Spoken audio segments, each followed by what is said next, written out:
Welcome to All Things Moore County, Moore County's weekly radio show highlighting the many facets of the Sandhills. That includes real estate, lifestyle, community and neighborhoods. And now from 4 Properties, here's your host, Bill Sahadi. Good morning and welcome to the talk show, All Things Moore County. Dorothy, I don't recall you were here in 2011 with us, were you? Not doing All Things Moore County, no. I was only here part-time at that point. So we did a show in 2011 with a couple of our guests at the table. And the topic then and the topic today is going to be the problem of pet overpopulation, the exorbitant costs potentially to the taxpayers for the situation, for the issues. And it was a very, I remember the show very well. I mean, you do this for 9 years and you remember certain shows. I'm sure. At the time, one of our guests who is back with us today is Angela Zumwalt, who is the chair of the Citizens Pet Responsibility Committee of Moore County.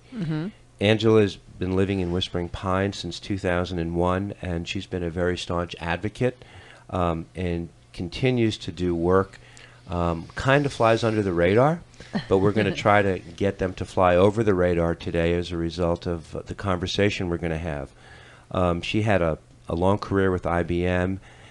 She was in management, in sales, marketing, communications, but now she's using those skills to help improve the conditions for companion animals in the area through the Citizens Pet Responsibility Committee of Moore County, which she is a chair of. Sitting next to her is Dr. Tom Daniel, who was on that show in 2011, and he is the founding president of the Companion Animal Clinic Foundation of the Sandhills. From 1989 to the present, Dr. Daniels has made his home in Southern Pines. He was the sole practitioner of Pinecrest Equine, and now he's a partner in Southern Pine Equine Associates with Dr. Jim Hamilton. And Tom, I don't remember if Jim was on the show with us or not in 2011. He works mostly in emergency disaster relief. Okay. So he covers that aspect. Okay. You've been a longtime advocate of animal welfare organizations for companion animals, for horses in the areas of cruelty prevention and rescue. You've been very concerned over the years of the problem of overpopulation, and we're going to be speaking about that today and kind of bring it up to date. You've served as a president on the board of the Companion Animal Clinic Foundation of the Sandhills when the Spay and Neuter Veterinary Clinic of the Sandhills was established. And we spoke a lot about spay and neuter at the time as a means of control. We were 3 years into having opened, and we opened in 2008 with actively spaying and neutering there. We started the organization in 2006, and then we've been open now for 10 years. Okay. The reason we're back together since 2011 is my next guest, Olivia Lynn, who was kind enough to organize this. In past conversations, we were trying to get together at a time to talk about some of the fundraisers that I guess you help organize for Feline Friends and MCNC. I've been doing this for about 2 years and enjoy working with this dedicated group of people, making a difference in our community with the overpopulation of cats. We have all kinds of special events. You can check our Facebook page, Feline Friends. Checks can be made payable to Longleaf Animal Hospital or the Spay and Neuter of the Sandhills. Okay. We have a P.O. box, which is 241 Southern Pines, 28388. Okay. And money donations, food donations can be made. Everything is on our Facebook page, and it describes it, or I can be called directly at 561-715-8812. Okay. And my name is Olivia Lynn. Okay, and while we're speaking this morning, concurrently, from 10 to 2 today, there's an event going on you wanted to mention. Yes, we're having a kitten and cat adoption at Moore Equine, which is located at on May Street in Southern Pines. Right. let me just see here. We can Google that now. Yeah, these days. It's 1012 easy. May Street Okay. is the address. And if you're looking for a kitten or cat, we have quite a few. And we also would love donations of food and money. This is an organic process, isn't it? I mean, it's your ground game has to be very good. You have to continually have different types of fundraisers, make people aware, number one, of the issue, get them to donate, but awareness is a big deal. And I have a feeling as we speak today, we're going to increase that level of awareness. Olivia, and to your left is Pat Parrish, who is a retired elementary school teacher, and you've been involved in cat rescues through TNR, which is Trap, Neuter, and Return. And that sort of is a self-explanatory label, is it not? That's right, and it's geared to community cats or neighborhood cats or cat colonies, people call them. And there are many, many dedicated caretakers in Moore County that try to keep these cats alive. And what we try to do is help them to trap them, get them spayed and neutered, get the rabies shot, and keep them healthy. Right.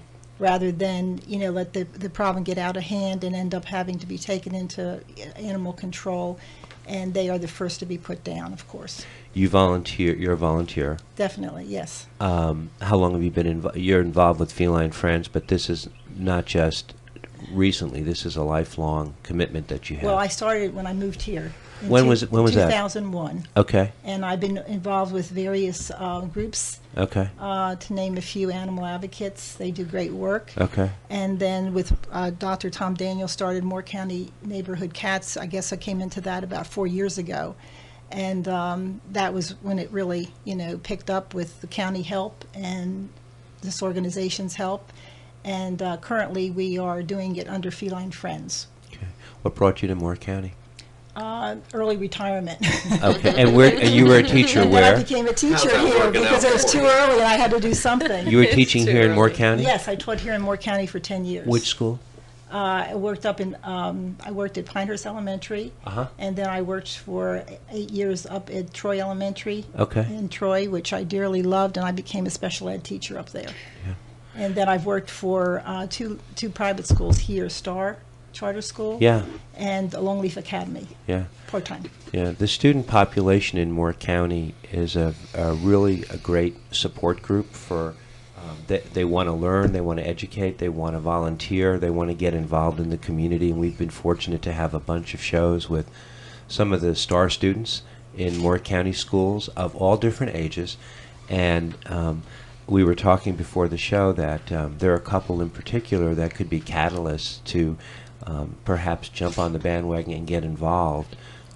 All you have to do these days is go to PetSmart on a weekend, and you see the moms and the dads and the kids, and they want a dog, they want a cat, right? But not always take the responsibility that comes with the care. It's all about feel good, but then it's a great life lesson to learn to how do you care for the animal, and do you adopt, or do you go and do you buy an animal from the puppy mills, or you know what I'm saying? Speaking of the young people in this county, just to highlight, when you say Angela's the chairperson of the Pet Responsibility Committee, what has been accomplished through those efforts is every fourth grader in all of Moore County public schools has as part of their curriculum, not just one time, but there's 6 different times they get together and cover pet responsibility, different issues, how much does it cost, the economics is one of those presentations. There's a lot of different aspects. Spay neuter is one of the presentations,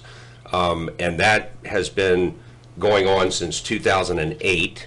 So very soon, every person who graduates from a high school in Moore County will have been educated as a fourth grader about pet responsibility due to the efforts of Angela and her group. Angela, I have lots of volunteers. I have to ask you a question. What is it about a fourth grader? They're still receptive before they get into 6th and 7th and middle school, where the attitudes start coming in. Exactly. What is it? Is it 3rd grade? Is it 4th grade? But the kids are like sponges, right? They are. And the good thing with 4th graders is when they go home at night, they actually communicate what they've learned during the day. In fact, I was at Aberdeen Elementary today, and I said to them, why do you think that we chose you to talk about pet responsibility to? And they said, because we go home and we talk a lot. And that's exactly right, and that's what we want them to do. We want them to go home and share the message, and then we say to them too, and you don't have an attitude yet, do you? Isn't that the antithesis of adolescence, where the kids just turn their parents off and roll their eyes, but in fourth grade they want to go home and share what they've learned? Yeah, they do. And it means something. And they've got lots of stories, lots of stories to share. So, and each of those stories can be turned into a learning experience, really, during the class. So you tour the Moore County schools, all the fourth grades? Yep, we do 1,200 students a year, and it'll be more because the population is growing. Yeah. And we do 3 private schools and the 2 charter schools also. So, yeah. Tell me a little bit about the funding for all this. How does where are you generating your funding to keep the program vibrant? Well, originally we did get a grant through Banfield Clinic, out of PetSmart, through their national organization, because they were focused on prevention, but they did change their focus to rescue, because the economy tanked and there were a lot of animals that were displaced. At that point, the county itself, and it was Commissioner Jimmy Melton who said, we really need to fund this program. So Jimmy Melton started the funding for the program as a county commissioner, and it has continued since, and currently it's under the sheriff's office being funded. So it continues to be funded, which is really good because it means we don't have to eat into the pie that's shared by a lot of the nonprofits in the county. There's only a finite pie that can be distributed, and so for prevention efforts, I'm a strong believer that the county itself should fund prevention efforts. Yeah. There are over 750 nonprofit organizations in Moore County. And every one of them has a reason to be. Exactly. But how do you get your voice heard above all the others? It's really hard, and that's where the fundraising comes in, and the different events that you're planning. Because even though we have an event going on today, Olivia, between 10 and 2, you have a calendar of many different fundraising events coming up this year. Yes, we do, and we also have a tag sale, which generates quite a bit of money to our group, which is located at 765 East Connecticut in Southern Pines. We have this event every few months, depending, which we also need donations of furniture to make it profitable. We go to the Design Market in Aberdeen on Route 5. We will be eventually having a booth there where we will be selling furniture and home goods and different things that people can donate for feline friends. Pony Express in Southern Pines is going to... Rachel, correct. Love her. She's going to do an event for us. You like to clone her? Maybe. We would. I would. Yeah, we would. And once a month we do an event at the Country Bookstore, where we do adoptions, and people bring food for our kitties, which we desperately need with the numbers that we have. And we try to help some of the feral colonies too with donations besides our own cats, because there are a lot of dedicated people that feed these colonies, and not often they don't have enough money to do that. So we try to help there. The conversation just before we started taping, Tom, you said something. You said the needle really hasn't moved a whole lot when it comes to the cat population, I guess, since we spoke back in 2011. Yeah. I love a big picture view of where things are. And yeah, the big picture. Big picture. Well, when you said just a minute ago 750, and how do you differentiate yourself? Yeah. I think that you differentiate yourself with numbers, with proof, with keeping yourself accountable. When you can look at donations as donations, you can also look at them as investments in our community, right, and in our future.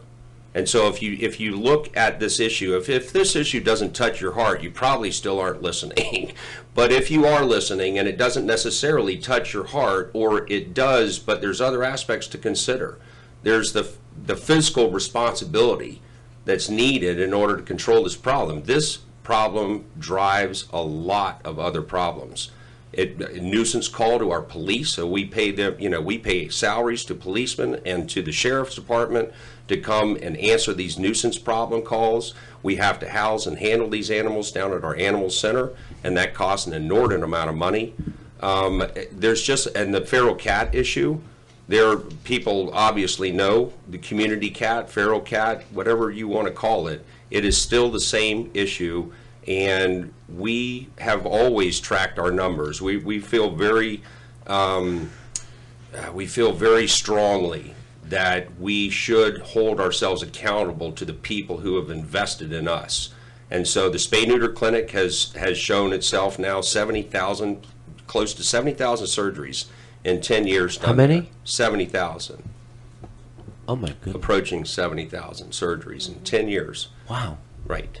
And that's not just in Moore County. We cover 9 counties, right. But a lot of that has been in Moore County. And when Angela goes through our empirical evidence, our historical evidence that these efforts work, and we know what efforts work with the neighborhood cats.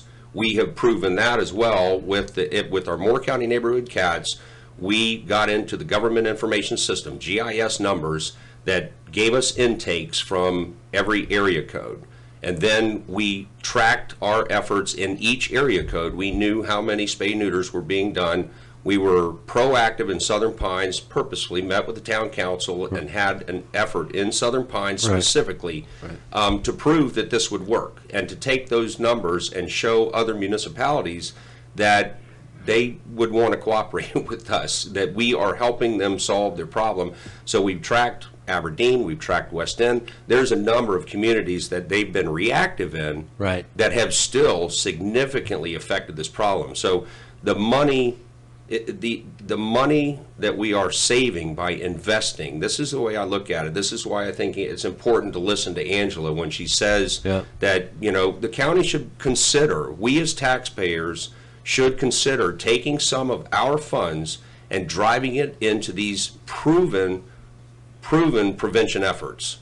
And they can be overseen, it could be done very responsibly, but if it isn't done, we only have so much resource here to work with. It takes an inordinate amount of time on the ground for these, I'm going to say these women because I haven't seen a man show up, but these women, and it takes an inordinate amount of time to, they've done 117 since January? That's 117 cats that have been trapped, taken care of humanely, transported, spayed and neutered, recovered to the point that they're safe to turn back out and turn them back out. Right. That's 117 cats, basically a handful of people who also then have to fundraise. So looking at the funding of this, the mechanisms we have, the theories have been proven. TNR is a proven methodology. It's no longer a theory, and Angela's going to show you that it works right here in our own backyard. Let's come back. Let's come back in the second set, and let's open up. And Angela, let's talk about some of the empirical evidence that you have to support what Tom was saying. This is all things Moore County. We're speaking all about pet overpopulation, in particular the trap, neuter, and return TNR of the community of cats in Moore County. We'll be right back.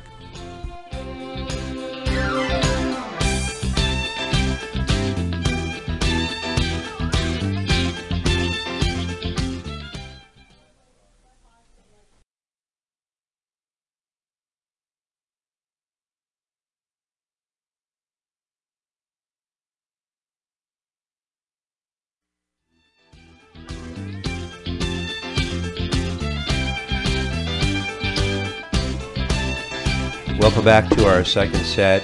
We're talking today all about TNR, the Trap, Neuter, and Return program, to try to quell the issue and the expense of the cat overpopulation.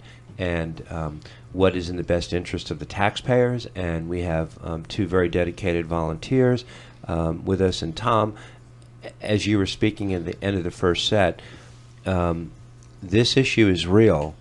But as I'm listening to you, and you're very compelling, I'm also getting the impression as a layman that I don't know how much awareness is out there. Maybe not as much as, but that's why you're here today. That is why we're here today, and I think awareness is important to understand not only the scope of the problem, but to understand the effective means of solving that problem. So I think Angela has some, empirical, historical data. I think we all remember what that used to be. Yeah, we learned that in high school. Yeah, right? we forget it sometimes in our discourse. And we stopped talking to our parents, and we went through adolescence, and we listened to our teachers a little bit, right? Yeah, but I think that it's important to look at where have you been and what exactly have you done in order to chart the future. So if Angela could take us back a little bit, I think that would set the stage for where we think the future needs to go. Yeah, numbers don't lie, do they, Angela? No, they don't. They don't. And actually, I'm just going to start off by explaining that the Animal Center of Moore County is the county shelter. So that's what we base a lot of our findings on, because that's our county shelter that we as citizens pay for. It is an open admission shelter, meaning they can't turn anybody away, which in turn means to make space they end up euthanizing. So that's the point with the county shelter. So back in 2007, just to round it up, 5,000 animals came through the shelter. That's in 2007. Of those 5,000, 30% were adopted, but 70% were euthanized. So we were putting down around 70%, and that's better than it was before 2007. At one point, we were sitting at over 90% euthanization. So that's 2007. Just remember, 5,000 animals. If we go forward 9 years, so that's 2016, 9 years later, 2,400 entered. That's less than half. That's right. And that's with the population here in Moore County growing and our demographic changing to more families. Right. We actually managed to halve the population. And at the same time, we flipped the numbers. So instead of 70% being euthanized, 70% were adopted. So it was a terrific step forward. But one thing to bear in mind is that it was really just the dramatic reduction in the intake alone that drove the change in the euthanization number. Right. There were really no more adoptions or no more return to owners. It was all driven by the fact that we had less animals coming in. So you've got to really look at what was it that caused that to happen. Right. It was a whole network, a whole web of different prevention efforts that caused that.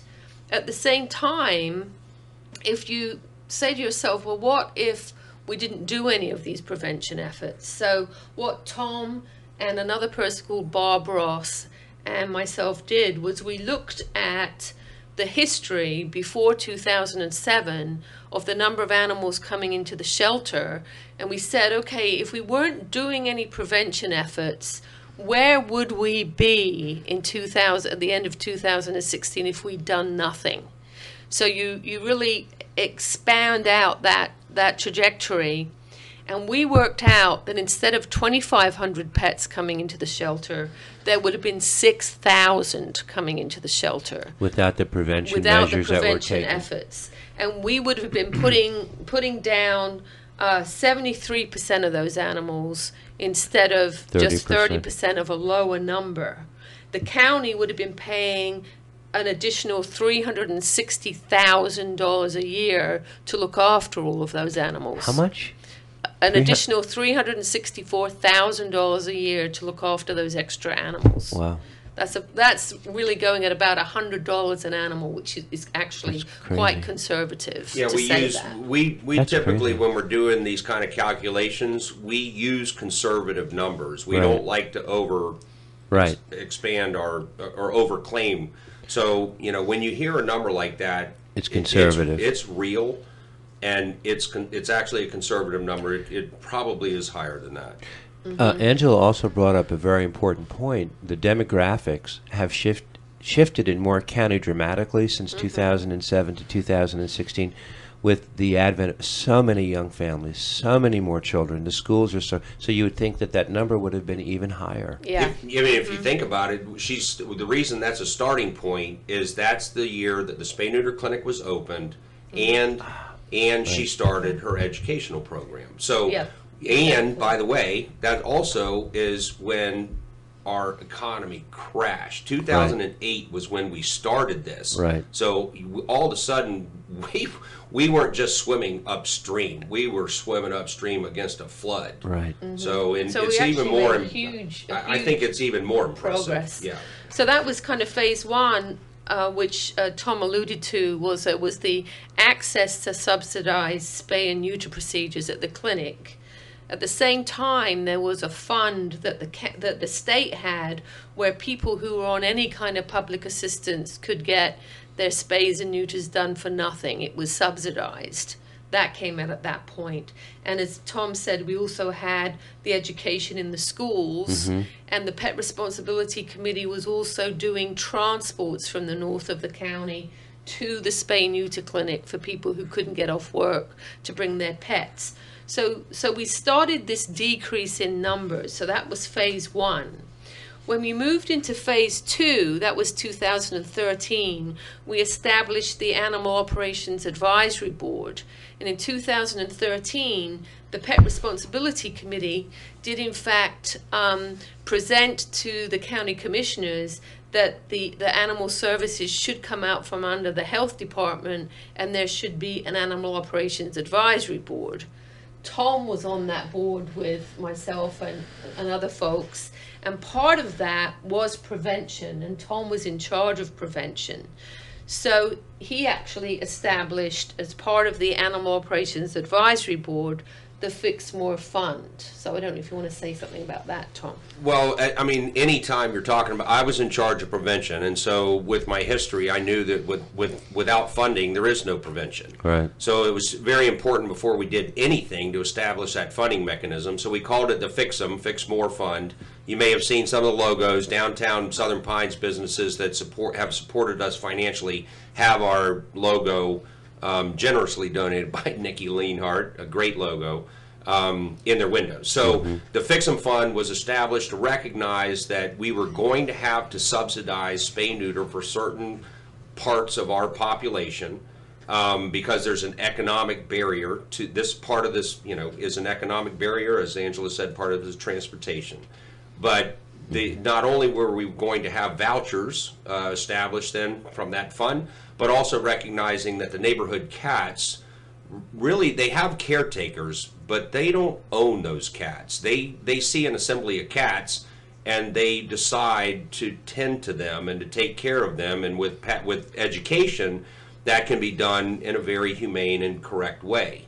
It can be done incorrectly, but correctly done, these cats are taken care of. But that's why we're calling them neighborhood cats. And who's going to pay for that? So True. that was the original intent of the Fix 'em Fund, was to cover those two aspects of prevention that created large barriers for us to move forward. And it was it has been a very successful program, and for anyone who's donated to that, our great appreciation. Right. So, and in fact, I think you would have seen in your tax bill, there was a request for funding from the county to go to the Fix More Fund. So actually, residents of Moore County were given the opportunity to give money to the Fix More Fund. So we took that money and allocated some of it to the Moore County Neighborhood Cats, which was a county committee again. So in fact, the two ladies sitting with us today, Olivia and Pat, were part of the core group.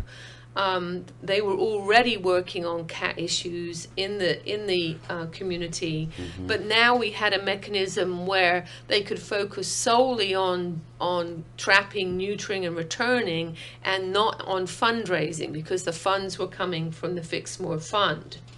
So, as Tom said before, we focused on Southern Pines as a community that we could really track. And just to give you an idea, in June 2015, we're just taking 1 month. June 2015, just that 1 month, 160 cats were euthanized at the shelter, primarily for behavioral reasons or community cats or whatever you want to call them, because they don't react well to being in a shelter environment. So 160 cats were put down in 1 month at the shelter. After all of the efforts of Moore County Neighborhood Cats, 1 year later, that number was down to 77 in that same month. So just that little bit of focused attention and money into the problem on the part of the county actually reduced the numbers. And we also found out that from 1 year to the next, cats overall at the shelter, just from focusing on these neighborhood cat communities, the numbers of cats euthanized for temperament versus being sick or old or whatever, those numbers shrunk by half too. So we actually proved it. Yeah. We really did. So as part of the effort, over 300 cats were spayed or neutered over the course of the program when it was being funded by the county. Conservatively, that prevented 1,000 kittens being born a year and saved the county over $30,000. So just the efforts with that small amount of money really had a major impact on what was happening at the county level. So we were very happy with the pilot program. The town of Southern Pines were thrilled with the program. And we were actually referred to a study by NC State Veterinary College that showed that another community that they were holding up as the gold standard had found the same things, that if people did focus on the community cats and trap, neuter, and return programs, that the problem really went down. And this was really the effort that we were looking for, Tom, wasn't it, to move it forward? Yeah, it was absolutely remarkable. After we had compiled our numbers and our study, our little smaller study area, then Kelly Ferris at NC State, the community outreach veterinarian we work with, had turned me on to this, and it's remarkable the parallel in the results. It's a very repeatable result that you get, and it doesn't. It's a little bit nonsensical to some people to think that how in the world does this? How are you going to do that when you're turning them back out? Yeah. But one of the first laws of physics is Mother Nature will fill a vacuum, and if you take these cats off the street and euthanize them, that creates a vacuum, and cats are reproductive machines. And they will fill that vacuum before you can turn around, and they will overfill that vacuum, and that compounds the problem. So, we'll get into the more specifics of the TNR later, but the fact is that these results show, empirical data proves that this works. It's worked in other areas, and it works in our own community because we have seen the direct results. Let's not miss what Angela just said. There was 160 cats euthanized, killed at the shelter in 1 month in the middle of 15. That number was more than halved. And the amount of investment of money is saving, again, those are very conservative numbers about the number of kittens that were born. And if they had to get processed through our animal shelter, again, $30,000, we didn't spend anywhere close to $30,000 in order to save 30. It's an investment. Let's come back in the third set. The case you just made was very compelling and very passionate, but we'll come back and would love to hear what the other side says. Sure. To you. It's been argued to us, and I would glad to answer those. Let's come back in the third set. This is All Things Moore County.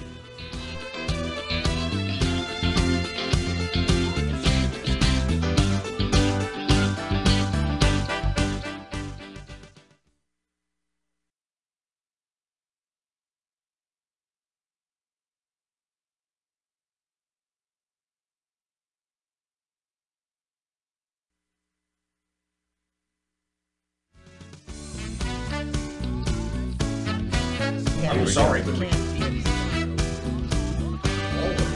welcome back. to our third and final set.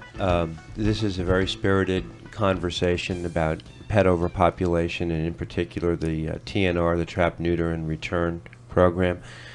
Angela, your numbers and your arguments were very compelling. I'm a layman, and I'm listening to them, and I'm thinking this all makes sense. Yep. This makes sense. What do people say who don't agree with you? And are there people out there who are naysayers? Yeah, there's definitely naysayers out there, and unfortunately, because there are those theories out there that counteract trap, neuter, return, I think that very often local government is hesitant to continue investing in it. So currently, we do not have any county investment in trap, neuter, return, even though we have proved with the numbers that it works. Now, they are investing in a lot of other prevention efforts, and we're very grateful for that, but we feel that the needle won't move on pet overpopulation unless we address the neighborhood cat issue.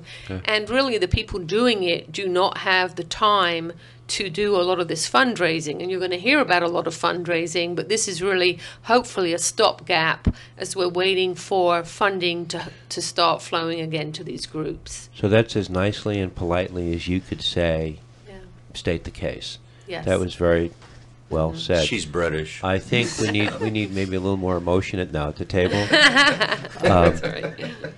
Pat, you've been listening to this conversation, and you have been doing. You've been working through the Trap, Neuter, and Return through just private fundraising. Yes, well, under the subcommittee of the advisory board started by Angela and Tom, I was brought into it a good 2.5 years ago, and we named ourselves Moore County Neighborhood Cats to address the TNR for the community cats, caretakers. And we went through, and we really appreciate the county funding through the Fix 'em Fund. We did 200 cats in 1 year. Just last year, and it all stopped in October. The funding was stopped, and so then we had so many people waiting for our services that we couldn't disappoint them and stop it because we were convinced that it was working.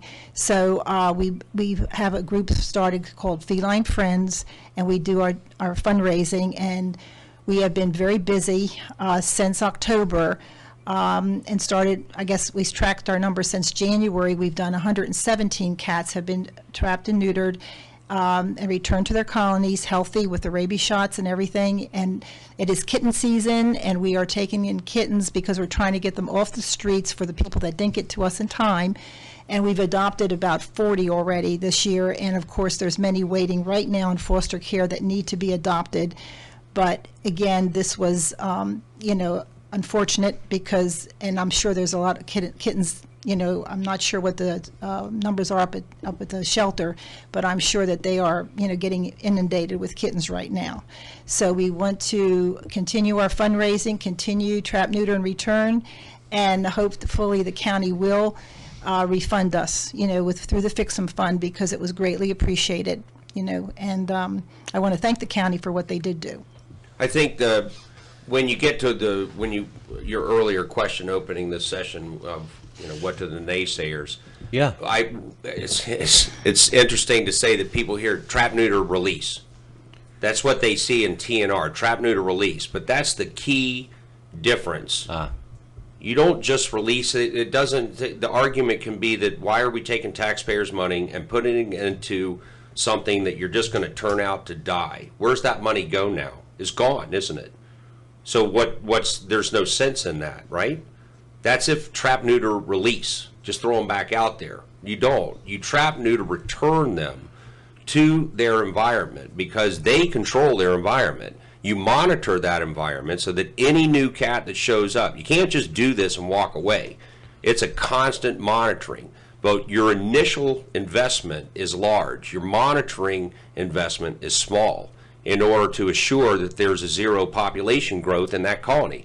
And they educate, a lot of people put food out at 5 o'clock in the evening for the cats, thinking that that's the correct thing to do. It's feed time. Right. That's absolutely the wrong thing to do because you're now inviting all of the wildlife into the area. Right. to intermingle with the cats. You're begging for them to have fights with raccoons and bring coyotes in and the whole 9 yards. You pull the food then, right? That keeps the cats safe at night. They're not all congregated in one place for predators to find. So it's just little differences in management that make this a much more humane and effective way of doing it. So it's not just TNR. Trap, neuter, return. It's education about how you properly manage and monitor these colonies. So that's the difference, I think. That's a huge difference in a sort of an orientation of looking at it. So for those people that are opposed to the trap, neuter, and return or release, as they say, what's their alternative? You look historically. You scoop them up and kill them. I mean, we, in droves, you know, there's uncoordinated efforts. Just running around stomping out brush fires does not work. It wastes your resource. It takes a lot of resource and it wastes all of it, because you have to look at your numbers. You have to track your results, and if it's not working, do something else. If it is working, do more. And so we simply have taken our numbers with and without us. Without us, they just keep collecting them and killing them because they cause nuisance. The animal center has to respond to nuisance. They're hot, you know, they're paid by us, and so they have to. They have no choice. So if these colonies blow up out of you know, control, and someone calls and says, you got to come get all these 30 cats, I can't do it anymore, they have to come get 30 cats. And those are 30 more dead cats. Whereas if Pat and their group had come in and monitored this group, they wouldn't have gotten to 30 cats. It would have been manageable. The cats would have matriculated out. Any new cats coming in, because there's always going to be people turning cats out. You know, there just is. We always leave them with, if you have another cat, you know, join your colony, call us immediately, because we do not want them to reproduce, you know, and we want them to stay healthy. And it's not like you're scooping them off the streets either, because basically you're responding to people calling you for help. So it's Moore County residents who are dealing with neighborhood cats, looking after neighborhood cats, who are contacting you for help. Exactly, and most of a lot of our referrals come from the spay and neuter clinic, because they're doing a wonderful job up there, and people come to them knowing they're at the verge of a big problem. They need to, you know, spay or neuter these cats, and that's when they refer them to us. So we do get a lot of referrals from the clinic. Well, I think that's an important point to make too, is that is resource that is now not being diverted to our county officials. If not for them, they're gonna call someone. And if they don't call this group to help them manage the situation and help that then manage our overpopulation problem, it's going to be the opposite. They're going to call the animal control. Animal control has no other mechanisms to deal with this problem than to take them off the streets and bring them to the shelter, whereby they are deemed unadoptable and are euthanized. So it's not, you know, we've seen what happens without us. We've all, you know, just go on the website, on the county website, to the animal services, and you will find all the reportable numbers that you want. You'll find numbers, you know, for 2016, 17, there's new numbers now, all the cat intake, you know, it's all broken down. So anybody who was really looking to see, you know, if we're correct, if we're making a difference, go on the county website and look. And if they go on the county website, where do they go? They go to moorecountync.gov, and they go to the Animal Services section. Under the Sheriff's Department. Under the Sheriff's Department. Okay. And then you just keep diving down the menus, and you'll find the reports. Under Animal Services. Yes, sir. Okay.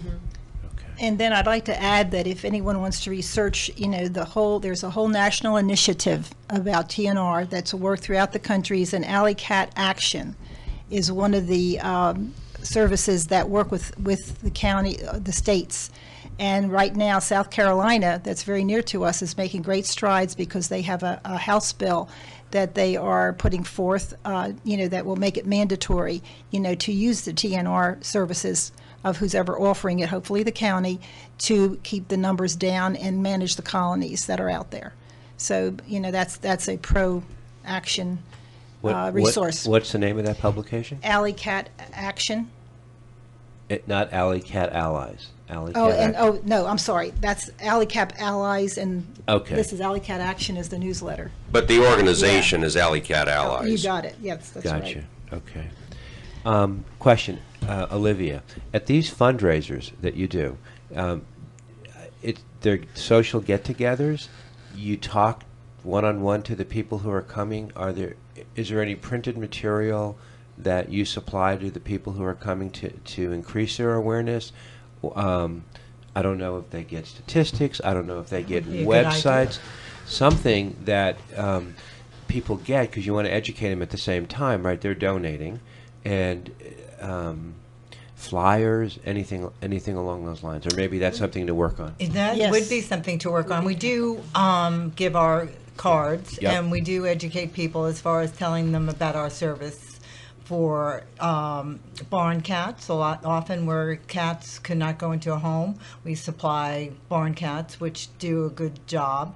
We also, Pat and I often have people that are very frustrated with all these strays and Yeah. kittens, and emotionally that's a very difficult thing to see a dozen little kittens. So we do educate them that way. And there was a wonderful brochure that Angela put together under Moore County Neighborhood Cats that is still available, and we still do give it out because we're not Moore County Neighborhood Cats anymore because we're not funded by that. But it's a capsule version of what she just presented that happened in Southern Pines. So we do have that. That's a good educational source. That question itself is revealing, right? That's an obvious thing to have. Right. But there's such limited, they Funds. probably haven't gotten to that because they're chasing the cats around to get 117. And I don't know if she said that, but there were 39 cats in that same short period of time that were removed from the streets and adopted out. When the cats are able to be socialized, they are depopulated.